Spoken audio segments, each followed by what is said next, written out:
Ang tagal kong walang video kasi naman nagsipag-sipagan na naman tayo at nagbisi-bisihan. Pero ito na nga, may ibubudol na naman ako sa inyo.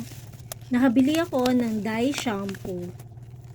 At naka-indicate dito na herbal siya at 100% na organic.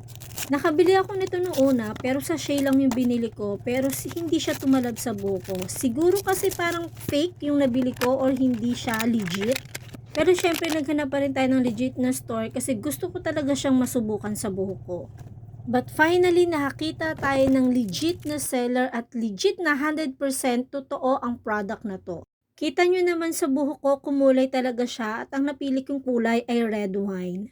Pero masasabi ko, mas matingkad yung kulay niya kasi sa buhok ko, meron na akong before na kulay na kumupa. So, dun siya kumulay talaga ng matingkad.